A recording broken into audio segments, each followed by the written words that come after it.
खटाई में पड़ा युद्ध विराम। इजराइल हमास में जारी है संग्राम। कैसे होगी बंधकों की रिहाई? गाजा की खबरों ने चिंता बढ़ाई।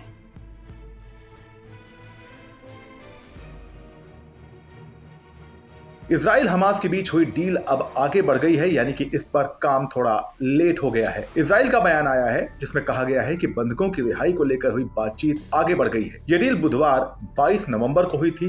इसके बाद मिस्र के कुछ अधिकारियों ने सूत्रों को कहा था कि गुरुवार 23 नवंबर की सुबह 10 बजे से इस पर काम शुरू हो जाएगा, लेकिन अब तक ऐसा नहीं हुआ है और उम्मीद है कि फिलहाल आज के दिन ऐसा होगा भी नहीं। कब होगी बंधकों की रिहाई? इजराइल के राष्ट्रीय सुरक्षा सलाहकार तजाची हानेगबी ने गुरुवार को इजरायली प्रधानमंत्री कार्यालय की तरफ से एक बयान जारी किया जिसमें कहा गया, हमारे बंधकों की रिहाई पर बातचीत आगे बढ़ रही है और लगातार जारी है। बंधकों की रिहाई एग्रीमेंट के तहत ही होगी, लेकिन यह शुक्रवार से पहले होना मुमकिन नहीं है। वहीं इजरायली मीडिया ने एक सैन्य अधिकारी के हवाले से बताया कि डील पर काम शुरू होने में 24 घंटे की देरी इसलिए हुई है क्योंकि समझौते पर हमास और मध्यस्थ कतर द्वारा हस्ताक्षर नहीं किए गए थे। अधिकारी ने उम्मीद जताई कि समझौते पर हस्ताक्षर होते ही इसे लागू कर दिया जाएगा। क्या था समझौता?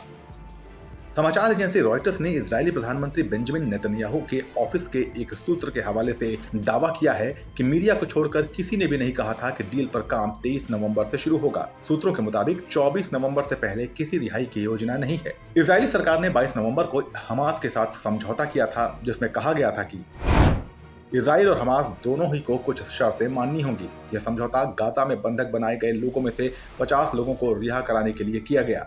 रिहाई के दौरान 4 दिन तक संघर्ष विराम रहेगा। हालांकि इसके बदले इजराइल को अपने जेलों में बंद 150 फिलिस्तीनियों को रिहा करना होगा। साथ ही गाजा में मानवीय सहायता पहुंचने के लिए छूट देनी होगी। हमास का रुख।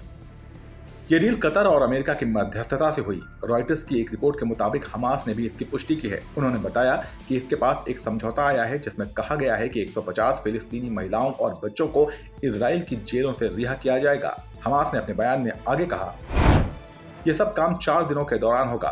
इस दौरान दक्षिणी गाजा में पूरी तरह से और उत्तरी गाजा में हर रोज सुबह 10 से शाम 4 बजे तक इजराइल के हवाई हमले नहीं होंगे। साथ ही गाजा में मानवीय सहायता को लेकर आ रहे सैकड़ों ट्रकों को भी मंजूरी दी जाएगी।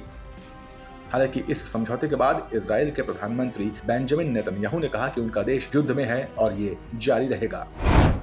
कैसे शुरू हुई थी जंग? इजराइल पर 7 अक्टूबर को हमला करने के बाद हमास ने करीब 200 लोगों को बंधक बना लिया था। इजराइल की सरकार के अनुसार हमले में करीब 1200 लोगों की मौत हो गई थी। वहीं फिलिस्तीनी स्वास्थ्य मंत्रालय के अनुसार इस युद्ध में अब तक 13,300 से ज्यादा फिलिस्तीनियों की मौत हो चुकी है। वहीं करीब 23 लाख लोगों को अपना घर छोड़कर भागना पड़ा है। इस पूरे अपडेट पर आपकी क्या राय है, हमें कमेंट सेक्शन में बताइए और देश दुनिया की खबरों के लिए बने रहिए जनसत्ता के साथ। नमस्कार।